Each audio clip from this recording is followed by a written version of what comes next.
Yemen के Houthi विद्रोही लगातार पश्चिमी देशों के लिए बड़ा सिरदर्द बन गए हैं। हूती विद्रोहियों ने अमेरिकी सरकार की नींद उड़ा रखी है।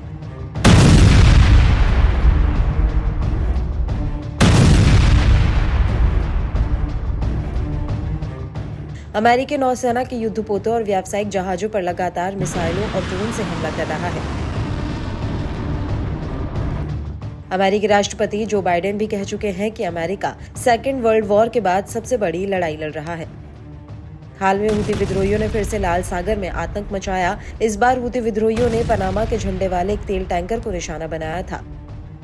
हूती लड़ाकों ने इससे पहले सोनियल तेल टैंकर पर भी जोरदार हमला किया था। दावा है कि करीब 10 लाख बैरल कच्चा तेल वाला सोनियन जहाज अभी भी आग की लपटों में धधक रहा है। इन सबके बीच यमनी सशस्त्र बलों के प्रवक्ता ने बड़ा दावा कर फिर अमेरिका को झटका दे दिया। हूतियों ने अमेरिका के एक और महाशक्तिशाली MQ-9 रीपर किलर ड्रोन को तबाह किया है। यमनी हवाई सुरक्षा ने मारिब प्रांत के ऊपर एक अमेरिकी MQ-9 ड्रोन को मार गिराने की घोषणा की। यमनी नेता ने यह भी दावा कर चौंकाया है कि यह अपनी तरह का 8वां MQ-9 ड्रोन है जिसे यमनी सशस्त्र बलों ने सफलतापूर्वक मार गिराया है। खास बात यह है कि मारिब को उसके तेल और प्राकृतिक गैस भंडार के लिए जाना जाता है। अमेरिका के बेहद ही शक्तिशाली ड्रोन माने जाने वाले MQ-9 रीपर के लिए यमन बेहद खतरनाक जगह साबित हो रहा है।